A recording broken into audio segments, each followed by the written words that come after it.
Air signs, tignan po natin kung ano yung mensahe para sa'yo ngayong araw. Keep in mind po na ito ay general reading lamang, so hindi po lahat ay makaka-relate, so be open-minded. Sa mga hindi pa po nakasubscribe dito sa ating channel, please subscribe na po kayo. And palike na din po ng ating video, at sa mga nais pong mag-avail ng ating private readings, ng ating Evil Eye Amulet, ng ating Cures Bracelet, makikita nyo po yung link sa description box. Tarot Intentions by Aliana Reyes. Tignan po natin kung ano yung mensahe para sa'yo. Mayroon tayo ditong poker face. So, same kayo ng energy ni Earth Signs. Ayan. Ingat-ingat po kayo sa mga taong nakapaligid sa inyo. Hindi porket feeling ninyo walang pakialam yung isang tao. Yun pala, ayun. Mas madami pa siyang alam sa nangyayari sa life mo. Nakikinig lang pala yung tao na yan. So, mag-iingat po kayo. Tapos, kung may mga lumalapit po sa inyo, may mga kung ano man yung inaalok sa inyo, tignan nyo po, pakiramdaman po ninyo kung ano ba talaga yung intention ng taong yon. Kung hindi kayo nakakaramdam ng peace of mind, wag nyo nang ituloy kahit ano man yung transaction nyo mula sa kanila. Tignan po natin ano pa yung mensahe. Mensahe po natin. Check natin ano pa ba yung mga pwedeng mangyari para sa'yo ngayong araw. Ano pa yung pwedeng mangyari sa'yo ngayong araw. So, we have 8 of Swords. Ayan. Nakikita ko naman dito may kalayaan ka. Air signs na magdesisyon. So, kung nafe-feel mo talaga na nahaharas ka na tatapakan na, or na, alam mo yun, nalalagpasan na yung boundaries mo, you can say no naman dito. 2 of Swords. Tsaka buo yung decision mo ngayon, oh. Malinaw yung kaisipan po ninyo ngayong araw na to. Alam nyo talaga yung gagawin ninyo. Yan. Kaya lang kasi parang ang nakikita ko dito, madami kayong pinagfo-focusan, pero hindi kayo makapag-focus sa inyong sarili. Yan. Or sabihin natin dahil madami kayong gustong gawin, madami kayong gagawin ngayong araw, ang nangyayari, pwedeng, ayun, hindi nyo, parang ano ba, hindi mo mapagtuunan ng pansin yung sarili mo. Ayan, tignan natin. We have 7 of Cups. Okay, so hindi ka lang dito talaga nagda-daydreaming. Hindi ka lang nangangarap dito, air signs. Kumikilos ka talaga para dun sa pangarap mo. So, yun naman yung kagandahan sa'yo. Kasi alam mo talaga yung, parang alam mo yung limits mo, alam mo yung kakayahan mo. Tignan natin pagdating naman po sa pamilya. Tignan natin kung ano ba yung mensahe pagdating sa family. Pagdating po sa family, spirit guide, kamusta po? So, we have love affair. So, may nakikialam ba dito sa family po ninyo? Yan, may mga tao dito na hindi naman sila involved sa problema ng family nyo, pero, ayan, nakikialam, nakikiosyoso. Queen of Pentacles. Okay, mukhang ang problem dito is about kung sino ba yung nagtatrabaho or ano ba yung trabaho. Pwedeng ganon. Yun yung nagiging parang pag-aaway ba dito. Hindi pagkakasunduan pagdating dito sa family po ninyo. Yan, marami dito pwedeng breadwinner po kayo sa inyong family. Yan. And natatakot yung iba sa inyo kasi baka hindi na kayo makapag-asawa. Yes, yung iba sa inyo, yun yung naiisip. Or sabihin natin kung sino man tong breadwinner sa family po ninyo. Yan yung naiisip niya, yun yung nafe-feel niya. Tignan po natin pagdating naman po sa, ayan, sa mga ano naman, sa mga friends mo. We have pictures. So, madami kang friends dito na namimiss or namimiss ka na ng mga friends mo. King of Pentacles. Ayan. 9 of Pentacles. May mga friends ka dito na namimiss ka na nila, air signs. Kasi pwede daw na, yung iba sa inyo, or siguro kayo ng mga friends mo, baka busy din kasi sila, may mga priorities din sila. Ayan. Ang dami nyo na din talagang mga dapat pag-usapan, ganyan. And nakikita ko dito happy sila sa mga achievements mo. Ganun ka rin naman sa kanila. So, namimiss nyo na yung dating kayo. Yung, di ba, yung wala kayo masyadong iniisip, yung chill lang yung life ninyo. So, tignan natin. Ngayon, puro adult things na.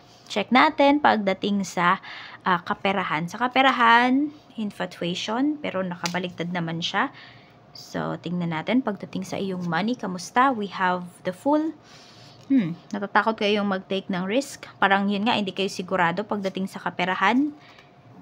Okay, so pwede po na may pera kayo dito, air signs, pero parang wala pa kayong balak. Oo, wala pa kayong balak sa kung saan nyo ba dadalhin yung pera nyo na yon. Ang inaano nyo lang dito, pwedeng iniipon nyo po. Ginagawa nyo lang, iniipon nyo, tinatabi po ninyo. So, parang in case of emergency, ganyan. So, ready kayo. So, meron po kayong nakatabing pera dito na pwedeng meron bang nakakaalam. Pero sana walang nakakaalam if ever meron kayong mga tabing pera para hindi kayo matukso na magastos yon or hindi mautang yan ng iba. Kaya tahimik lang po kayo dito if mayroon kayong pera. Tignan natin pagdating naman po sa iyong sa mga nag-apply ng papers. Okay. Meron ba nakakaalam na nag-apply kayo? Kahit family members? Or sabi natin, sige, or relatives, ganyan. Or even mga friends mo. Nasabi mo ba sa kanila? Ang dami kasing naiinggit sa'yo dito eh. Oo. Sa totoo lang, ang dami air signs na ayaw na magkaroon. Ang dami dito na nakaka-apekto po ito. Kasi iba sa inyo nai-evil eye kayo. Kaya kung tignan nyo, nakikita nyo, pwedeng ma-reject yung iba sa inyo pagdating dito sa mga papers na inayos po ninyo. Kaya next time, kung mag-a-apply ulit kayo, just make sure na kayo lang po talaga yung nakakaalam. Gulatin mo na lang sila. Medyo mababa po yung chance na ma-approve ito.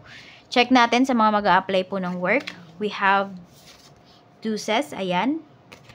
Okay. So, hindi pa naman pagod yung iba sa inyo. We have the high priestess. Pero you should use your intuition. Ayan. Maghihintay lang po talaga kayo dito. So, ano muna kayo? Ano ba? Hanap muna kayo ng extra income. Chill muna kayo. 'Di ba? Enjoy nyo muna yung vacation ninyo. Isipin mo na lang, nagbabakasyon ka. 'Di ba? Kaysa ma-stress po kayo dito. Gawa kayo ng mga bagay na yung makabuluhan ba, yung mag-e-enjoy kayo, pwedeng at the same time din kumikita kayo. Yan, habang kayo po ay nag-a-apply ng work. Tignan naman natin sa mga may current job. Ace of Wands, napakaganda po ng inyong energy. Ayan. Sobrang creative ninyo ngayong araw. Six of Pentacles, yung pagiging creative ninyo, yung pagiging masipag ninyo, may kapalit po siya. Ayan. So, pwedeng may mga tips kayo na ma-receive, mga ganyan po. Maganda yung energy na pinapakita. Nag-uumapaw yung blessing sa inyo dito sa trabaho ngayon, no? Marami dito na air signs, ayaw nyo nang mag-resign talaga dito sa work ninyo. Yan, love na love nyo yung inyong trabaho. Check po natin pagdating naman po sa mga gustong mag-start, mag-business.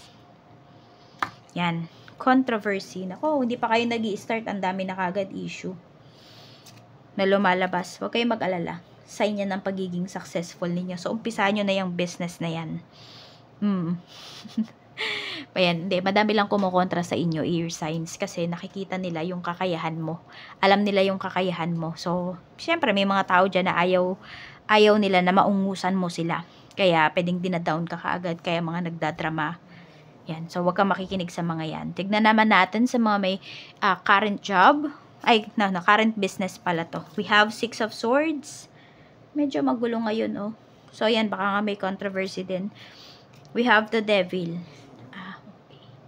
So, baka meron kayo ditong aalisan na na kunwari supplier, yung di na kayo kukuha sa kanya, tatapusin nyo na yung connection mo with that supplier. So, yun, pwedeng doon ka lang magkakaroon ng problem. Sandali lang naman, pero maaayos din.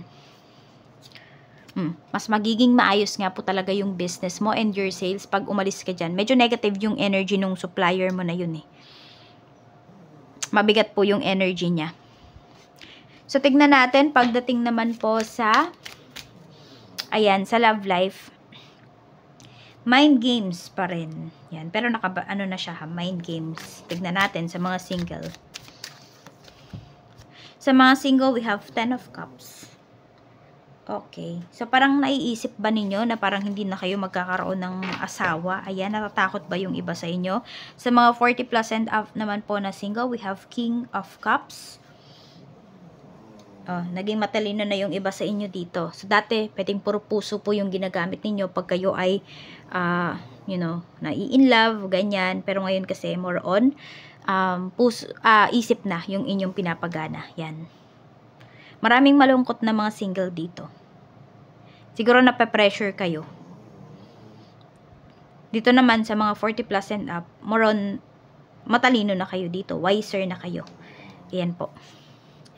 So, tinitignan nyo na din kung ano ba yung mabe-benefit ninyo sa isang tao, sa makakarelasyon po ninyo. Hindi na lang lagi yung sila yung may nabe-benefit sa'yo. Tignan natin pagdating naman po sa mga single mom and single dad natin. We have 4 of Cups. Wala po talaga kayong aasahan. Di ko alam kung sino tong inaasahan ninyo ha. Kung sino tong pwedeng bumalik. Or merong tao ba kayong kadil, bagong tao to. Wala kayong aasahan kasi 4 of Cups yung energy. Hindi po magpo-progress yung relationship mo with that person. Sa mga byudo at byuda naman po, we have the Tower. Okay. So, nakikipaglaro lang yung taong yan sa'yo kung sino man yung kadil mo or makakadil mo. Yan. Nakikipaglaro lang po yung taong yan. Hindi talaga siya seryoso sa'yo. Kaya mag-iingat po kayo. Sa mga married naman po, we have 7 of Pentacles. Ayan. Dito naman, nasusubok po yung paghihintay ninyo, yung patience talaga ninyong mag-asawa. So, baka merong pinapagawa yung iba sa inyo, meron kayong hinihintay na pera, may mga investments kayo. So, yan. Kailangan nyo lang po talaga dito is yung faith ninyo sa isa't isa. Ayan. And yung tiwala ninyo, no? Yung pagiging mapagpasensya ninyo pagdating dito sa inyong pamumuhay. Kasi pwedeng marami dito nagtitipid kayo ngayon. Mga mag-asawa pa. Yan. Pero para naman yan sa pangarap po ninyo, sa goals ninyo, kaya okay na okay lang naman po yan. So, tignan naman natin, hindi naman kayo forever magtitipid. Sa mga magkarelasyon, we have 2 of Cups. Mukhang binobola ka na lang ng person mo. Baka iba yung sinasabi niya sa action niya. Tignan mo. Kasi mukhang hindi na siya nagsasabi ng totoo sa'yo. So, ayan lang po. Maraming salamat. Mag-iingat po kayo always and more blessings to come.